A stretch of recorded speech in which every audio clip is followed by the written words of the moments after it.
Hi everyone, a very good day.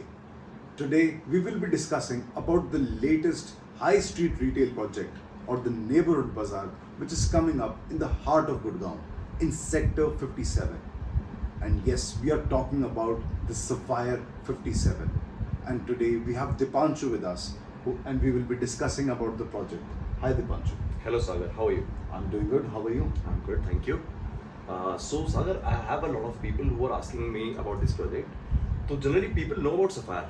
I mean, I have a lot of investors who have already bought in Sapphire 63, 80, 83 and 91, right? So I just wanted to know कि आमिया के बारे में थोड़ा बताओ पहले because I don't think many people have heard about the developer. Yes. तो basic introduction उससे start करते हैं. So basically, Ameya is specialized in commercial development. वो सिर्फ commercial projects करता है. And for the past 2 decades, they have been doing amazingly well. तो इनके जो previous projects अगर मैं discuss करूँ, the most famous is the Sapphire 49, जो सोना रोड के बिल्कुल पास में है. Then you have Sapphire 83, जो खेड़ दोला पार करके you have on the right side, which is like the spot in Manesar to go. And then there is Ameya 1, जो main golf course road के ऊपर है.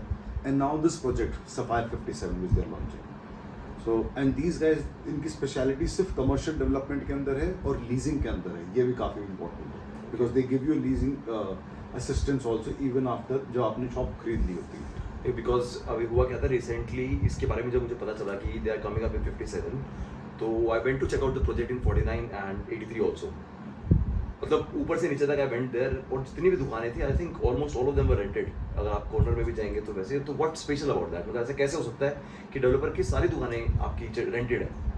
So the main reason is जैसे मैं आपको एक छोटी सी बात ये बताना चाहूँगा कि गुड़गांव में कई सारी जगह ना सिर्फ लोग स्कीम बेच रहे हैं बट प्रोजेक्ट को चलाना एक कमर्शियल प्रोजेक्ट को चलाना वो बहुत कम लोग कम डेवलपर्स को आता है. तो Ameya is one of them. तो उन्होंने एक अच्छा फ्लोर प्लान हमेशा डिवाइस करते हैं. अप्रोचेबिलिटी अपने प्लान्स की वो काफ़ी अच्छी डिवाइस करते हैं. And then they start selling it, and after the project is done, like it's sold out also and it is delivered also, then वो ये नहीं कि उसको बेच दिया और आगे चल दिए. They give you leasing assistance also.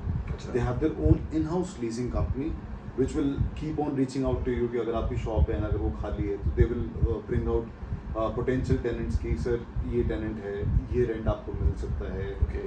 And so that leasing assistance is very important from a developer.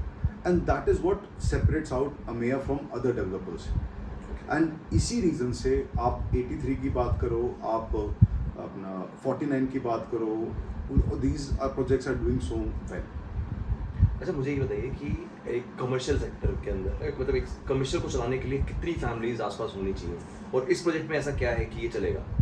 देखो ये प्रोजेक्ट इसलिए चलेगा बिकॉज ये कोई ऐसा प्रोजेक्ट नहीं है जो दूर दराज एरिया में है जहाँ पे बहुत कम बसावट है लोग जाएंगे कल को फिर दुकान चलेगी. ये है बिल्कुल हार्ट ऑफ गुड़गांव सेक्टर 57 के अंदर. थोड़ी सी लोकेशन का मेरे को आइडिया देंगे आप जैसे आर्टेमिस से थोड़ा सा सेक्टर 57 की तरफ चलते हो एक रेड लाइट आती है you take a right side Orchid Island के बिल्कुल अपोजिट में.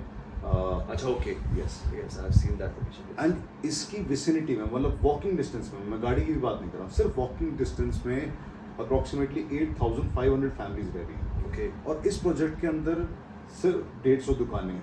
सो मतलब आप रेशियो देख सकते हो 8,500 फैमिलीज के लिए सिर्फ 150 दुकानें and there is no competition close bye.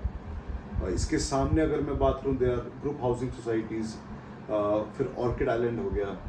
पीछे की तरफ पूरा सेक्टर 57 है विच वी ऑल नो सिर्फ बिल्डर फ्लोर से वहाँ पर और कुछ नहीं है.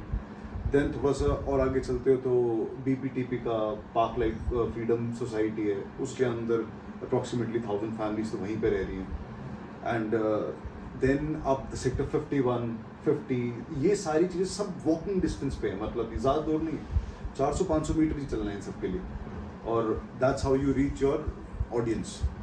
अच्छा जस्ट वन मोर थिंग अभी जैसे आपने स्टार्टिंग में बताया कि दैट इट्स अ नेबरहुड बाजार तो what is exactly a neighbourhood बाजार. So a neighborhood bazaar is actually a high street retail only.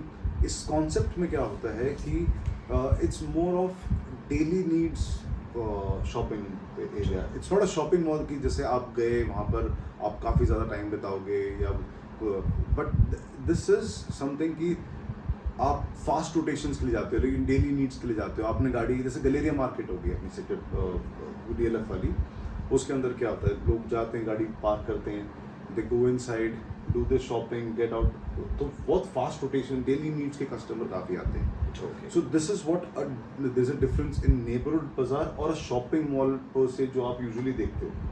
Maintenance wise भी कोई डिफरेंस होता है क्या इनके बीच में? मेंटेनेंस डेफिनेटली काफ़ी लो हो जाती है and How much we are talking about, मतलब फिर भी? 13-14 rupees, that is the approximate range. वो पोजेशन के बाद एक्चुअल वैल्यूज आती हैं, but that is the approximate value जो आप लेके चल सकते हो, विच इज मतलब almost less than half of जो आप एक शॉपिंग मॉल में देते हो। So you save a lot in running the shop also. Okay. तो कॉन्सेप्ट क्या है इसमें, क्या बना रहे हैं? सो ये 1.6 एकर्स का 2 साइड प्लॉट है। एक तरफ 24 मीटर की रोड है, एक तरफ 9 मीटर की रोड है। 1.6 एकर्स के अंदर 1 बेसमेंट ऑफ पार्किंग, जिसके अंदर अप्रॉक्सीमेटली 350 कार्स आ सकती हैं। फिर ग्राउंड फ्लोर पे you have double height shops with a mezzanine also, and then on the first floor there are normal shops, and on the second floor they have a medizone which is जो सिर्फ medical related and health and wellness related shops जहाँ पर आएंगी। And फिर third floor पे you have 3 multiplexes and a food court. अच्छा, yes. Because इससे पहले मेरे ख्याल से 57 के अंदर एक भी मल्टीप्लेक्सेस तो बिल्कुल भी नहीं है शायद। मल्टीप्लेक्स इसकी विसिनिटी में कहीं पे भी नहीं है। This Okay. Is the first multiplex which is coming up, Okay. And 3 multiplexes actually in fact, and it's a very good opportunity. और ये मेडिजोन मतलब क्या होता है? जैसे फॉर एग्जांपल 49 में गया था मैं, तो मतलब सेकंड फ्लोर पे जो सारे डॉक्टर्स एंड क्लिनिक्स जो थे उसी टाइप का यहाँ पे कॉन्सेप्ट है। तो मेडिजोन के अंदर क्या होता है कि either the owner has to be a doctor और the shop has to be leased out to a doctor.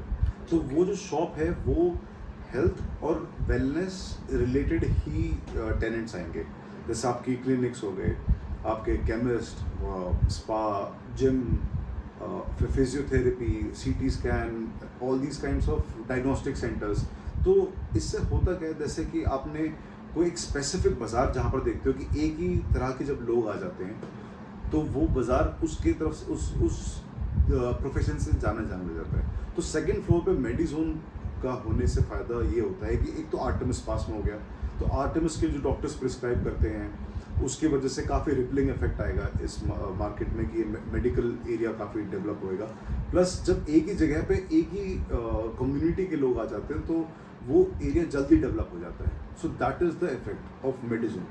अब जैसे आपने 49 में देखा होगा और 83 के अंदर भी देखा होगा, उन्होंने सेकंड फ्लोर मेडिजोन को दिया हुआ है।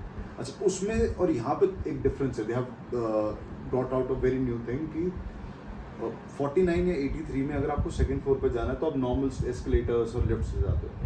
इसके अंदर एक आपका डायरेक्ट एस्केलेटर भी जाता है तो सीधे सिर्फ सेकंड फ्लोर पे जाएगा। Okay. तो अगर कोई जिसको नीड हेल्थ और वेलनेस रिलेटेड की है तो वो डायरेक्टली सेकंड फ्लोर जाएगा, उसे बीच में कहीं घूमने की जरूरत नहीं है। क्योंकि मैंने गया था लास्ट टाइम 49 में, इट वाज वेरी ऐसे घूम घूम के मेरे को जाना पड़ रहा था सुबह अगले फ्लोर। इस बार ना सेक्शंस अच्छी तरह से डिफाइड कर दी। Okay. आप नॉर्मली भी पूरा बाजार घूम सकते हो, और अगर आपको डायरेक्टली मान लो अपने डॉक्टर से अपॉइंटमेंट लेनी है, आप सीधा फिर सेकंड फ्लोर पर डायरेक्टली चले जाते हैं। अच्छा, साइजेस क्या क्या हैं इसके अंदर आपने? तो ग्राउंड फ्लोर पे most of the shops they start around 1200 square feet से। फर्स्ट फ्लोर पे अप्रॉक्सीमेट एरियाज 500 स्क्वायर फीट से शुरू होता है, और सेकंड फ्लोर पे 300-350 स्क्वायर फीट ये नॉर्मल रेंज है जिससे शॉप स्टार्ट हो जाती है। फिर कुछ कियोस्क वगैरह, थोड़े छोटे साइजेस, कुछ बड़े साइजेस, तो वो तो एक नॉर्मली होती हैं, बट जनरली जो शॉप्स का साइज है वो ये है। ओके, तो आपको क्या लगता है इस मार्केट का फ्यूचर कैसा हुआ? इस मार्केट का फ्यूचर ही फ्यूचर है, बिकॉज ये उन प्रोजेक्ट्स के अंदर से है, उनमें से है जो जिस दिन ये कंप्लीट होगा बनना उसी दिन इसकी लीजिंग शुरू हो जाएगी। इसको वेट करने की ज़रूरत नहीं है कि यहाँ पे और कोई 4 सोसाइटीज़ आएंगी, वहाँ के लोग फिर इस बाज़ार के अंदर आएंगे। अभी लोग एक तरह से बसे हुए हैं, वो वेट कर रहे हैं इनफैक्ट कि कोई बाज़ार आए और हम उसको एक्सेस कर सकें, वहाँ पर हम अपनी शॉपिंग कर सकें, मूवीज़ देख सकें, खाना खा सकें। सो लेमन टर्म में लोग बैठे हुए हैं बस दुकान खुलने की देर में। अच्छा, okay, yes. So I think that's cover all my questions. इसके बाद तो I don't think I have anything else. But it's a very nice project. आपसे सुन के मेरे को अच्छा लगा। I'll definitely pitch it to my investors. Thank you. Definitely, Dipanshu. And guys just remember sapphire 57, sapphire हाथ से नहीं निकलना चाहिए. सफायर 83 था, सफायर 49, सफायर 90, सब जानते हैं सफायर को. ये एक नया सफायर है, sapphire 57. You must invest. Thank you and have a good day. Thank you.